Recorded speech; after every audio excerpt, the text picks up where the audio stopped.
Welcome back. Super Bowl ads, did you watch them? I'm sure you did. You probably have your thoughts on which ones you liked, right? Which ones you didn't.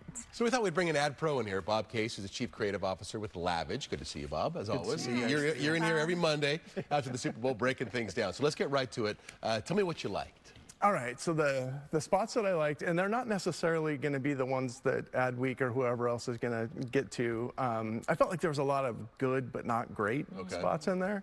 My personal favorite, I like the Amazon spot with the dog and the dog crate, because it had such a nice twist to it where you're not sure what's happening with that thing, and then it finds out they got him a buddy puppy to keep him busy. Yeah, it's so sweet. The Google Pixel one, that's on your list too. Yeah. This one I liked. It was funny because you can remove your X's, and I thought that was kind of a funny twist. It's another one where it's like a true product benefit, and they just found such a great way to do that where they had a twist on it, and it was just entertaining. Because I think there were some where you saw, you know, like Serena Williams, like the team one that she was in, but then it led to like an alcohol, and you're like, well, okay, what's the payoff here? Like No connection. Yeah, that's not going to make me purchase that. Yeah. But the Google Pixel, I was like, oh wow, maybe I'll purchase that phone. Yeah, we had a whole chat going, and I told them that should be their next ad, was all the people saying I'd considered switching. Yeah, right?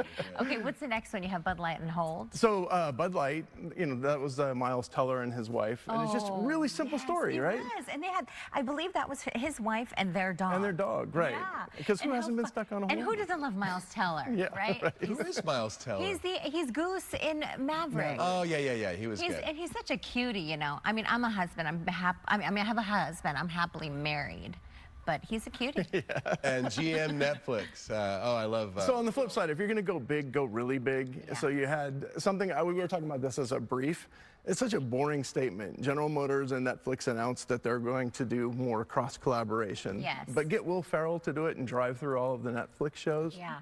And he has had such an amazing career. My 10-year-old, we're watching the game, and she goes, I love that guy. Like, she didn't know his name, but she, you know, thinks he's funny. He's hilarious. All right, your least favorites. Caddyshack, one of my top 5 all-time movies. How do you miss with a Caddyshack commercial? Because you shouldn't remake Caddyshack. Yeah. You just shouldn't. Yeah. Casting was an issue. The connection to the brand was an issue. Brian Cox is great. He's funny. But the rest of it was just forced. You know, I feel like that was a trend, and this is something I think is just true of the Super Bowl commercials. There's so much pressure. Yeah. Easiest thing to do, throw a bunch of celebrities in it, take an idea that's already been kind of pre-approved and just apply it. And Michelob Ultra had at least 2 different commercials. That's serious cash they put down. Yeah, oh yeah. Yeah, for sure. Avocados from Mexico. So normally those spots are really good, and this spot by itself was written really well, but Anna Faris is a genius. She's a really good comedic actress, and they just had her playing kind of a bit part. Yeah. Instead of, if you're going to put the celebrity in, take advantage of the celebrity. Yeah. So it just felt like it was kind of just underdone. Downy McBride. People still use Downy? This is Downy like the detergent? Oh, I use Downy. It's a fabric softener. Yeah, I like use Downy? I love the way it smells. In all your loads? Most, yeah. Oh, especially in my son's. Do you use Downy, Bob? Of course. Really? Well, and that's where I felt like they missed. Danny McBride is so funny, and the character from Eastbound and Down. It's a great show. He's such a dark character that the idea of him going home and having a soft blanket that he could curl up in, that would work. So seeing him do his laundry would have been great. You missed the connection, though. They missed it. The execution wasn't there. What about the elephant in the room? Okay, so the elephant in the room for me was the ads for Jesus Gets Us. Really thought-provoking, gonna start conversations, but just an odd place to do it.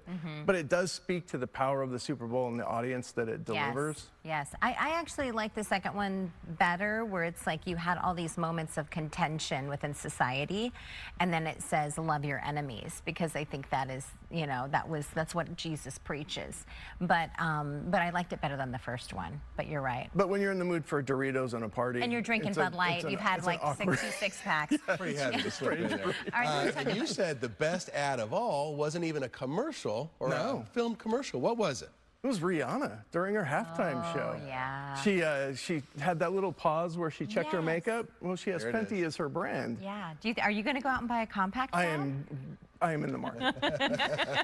And she looked great. So there's an ad right there of her She did, walking and out I using think her it stuff. spoke to women everywhere where you thought, wow, like, you know, women, pregnant or not, you can do anything. Yeah, it was a good empowerment. And she Yeah. was just, I mean, she's Rihanna. She's pretty awesome. And to not, she hadn't performed in like 5 years. I mean, think about it, that's a long time to Yeah. go without a live performance. And you come out and on the biggest stage, I think there is, right? Could there Yeah. be a bigger stage? Who are you rooting for, by the way, in the game, Bob? I'm a Vikings fan, so I'm in constant just angst. You guys are always good, but it's never good enough. Never good enough. No.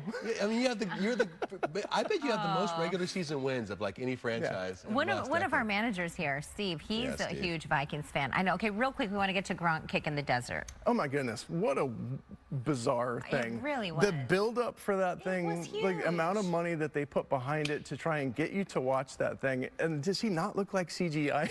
Yeah, and you know, we thought when they built it up so that you thought it was live, and then we saw this, right? Yeah. Oh, I thought it was was it going to live? be No, in. it was I thought not, it was but- going to be in the stadium. So did I. I thought it was. My impression of what it was going to be was totally different than what it was. It says it's live. Is that not true? I don't. Maybe Maybe it was, but it didn't look like it. And then the didn't fact that feel he like missed it and they were still going to give you the money, you knew that was coming. Yeah. So, because there's no way you put all that together and then, well, Yeah. I guess you missed it, so you guys don't get anything. Right.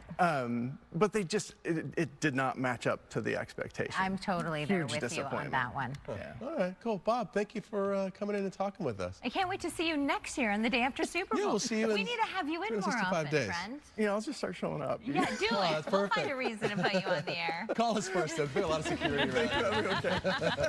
Good talking with you, Bob. All right, thanks. Appreciate to it. see So we all had our predictions for who was going to win the Super Bowl and how many Yes. wins. I don't know why we're bringing this up again. Well, I'm happy we're bringing it up because I won. here we go. And I was going for the underdog. I wasn't expecting to win, but I just thought, how fun would it be? We'll be right back. Yeah.